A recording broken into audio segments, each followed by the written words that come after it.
नमस्कार दोस्तों, मैं दीपंकर।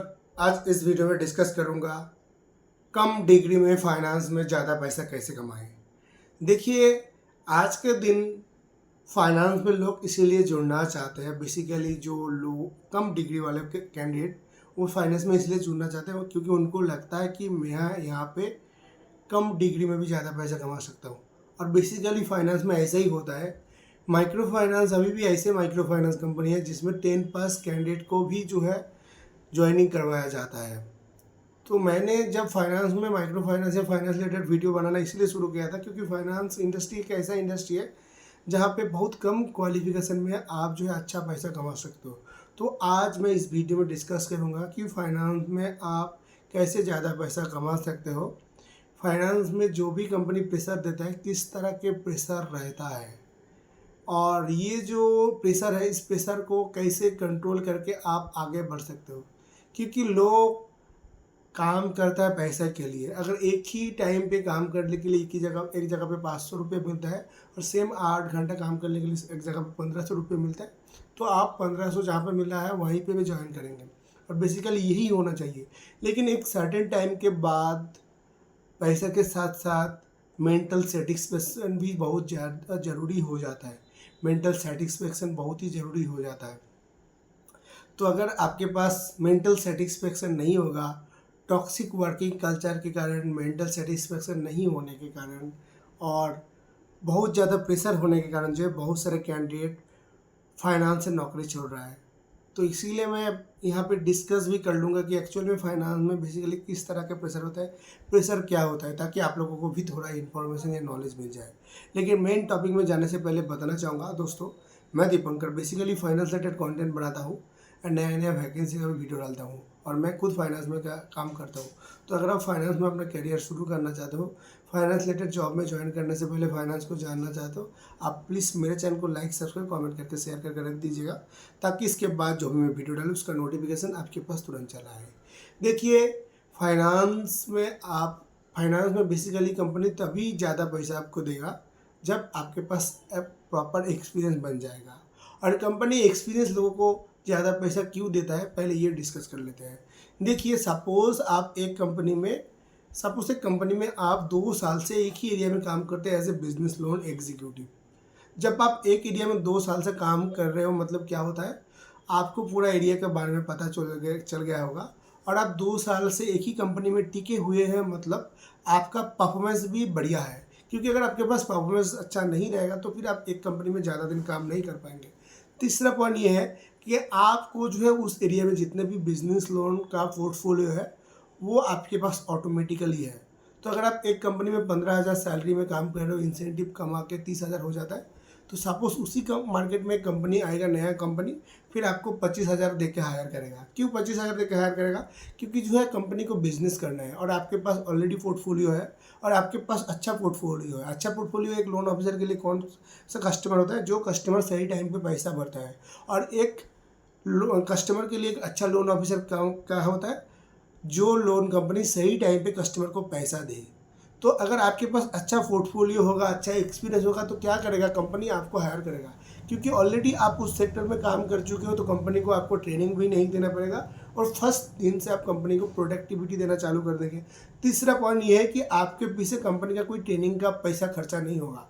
ऐसे तो सभी कंपनी में ऑलमोस्ट ट्रेनिंग होता रहता है, 3 महीने, 6 महीने, 1 साल बाद। लेकिन फ्रेशर ज्वाइन करने के बाद जो एक प्रॉपर ट्रेनिंग की ज़रूरत है, आपको भी ट्रेनिंग दिया जाएगा, लेकिन आपको समझाने में कंपनी का कोई मेहनत नहीं लगेगा क्योंकि ऑलरेडी आप उसमें काम कर चुके हो। तो फिर आप फाइनेंस में पैसा कमाने के लिए अगर आप एक्सपीरियंस बन जाते हो तो फिर अच्छा पैसा कमा सकते हो। लेकिन एज ए फ्रेशर अगर आपको पैसा कमाना है तो फिर आपको क्या करना पड़ेगा? एज ए फ्रेशर पैसा कमाने के लिए पहले आपको काम सीखना पड़ेगा। बेसिकली माइक्रो फाइनेंस में 3 तरह के लोग आता है मेरे ख्याल से। एक, जिनको जो है दूसरी कोई जगह पे ऑप्शन नहीं मिला है, माइक्रो फाइनेंस उनके लिए ऑप्शन है। दूसरा, वो लोग जिनको लगता है कि मैं माइक्रो फाइनेंस में बहुत पैसा कमा पाऊंगा, या फाइनेंस में वो लोग इंसेंटिव देख के सिर्फ फाइनेंस में आ जाते हैं। तीसरा, वो लोग जो लोग ये डिसाइड करके आता है कि मैं अपना करियर सिर्फ फाइनेंस में ही बनाऊंगा। तो 3 तरह के लोग बेसिकली जो है फाइनेंस में करियर बनाने आते हैं।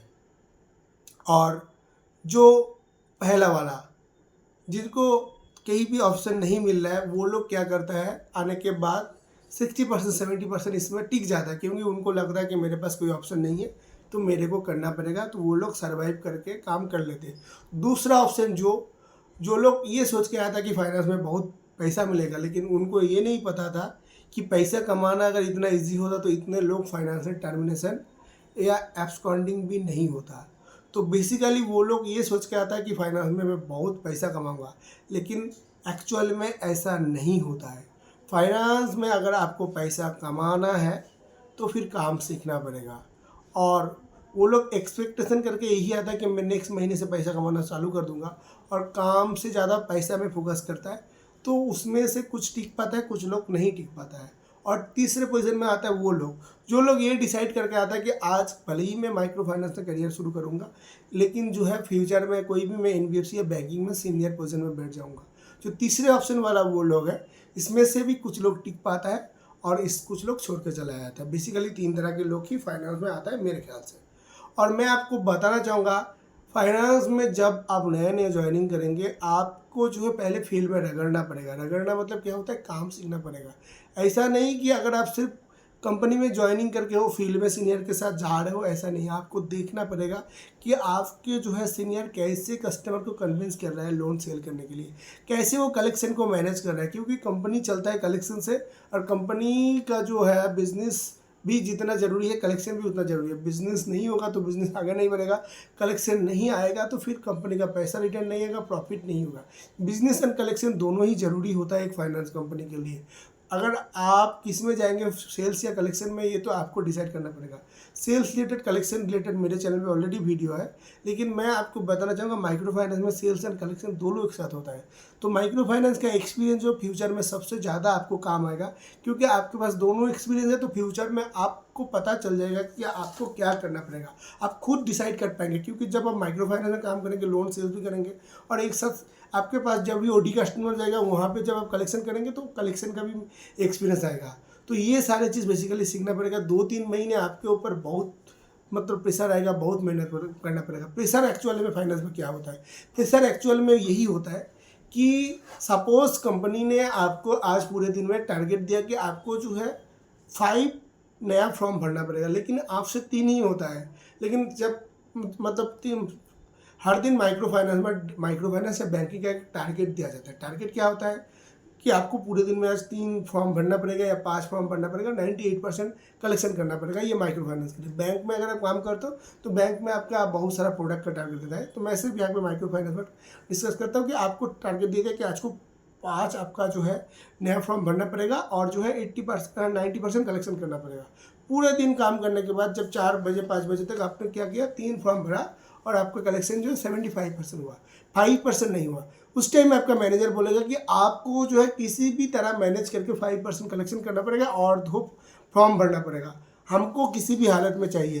एक्चुअल में मैनेजर तो आपको इससे ज़्यादा कुछ नहीं बोल पाएगा, क्योंकि उनका भी तो एक लिमिटेशन होता है। कुछ मैनेजर बहुत ज़्यादा प्रेशराइज कर देता है, हमको चाहिए चाहिए, नहीं तो आप जॉब छोड़ दो। लेकिन बेसिकली मैनेजर आपको बोलता है कि आप कहीं से भी मैनेज करके 2 फॉर्म और 5% कलेक्शन करके लाओ।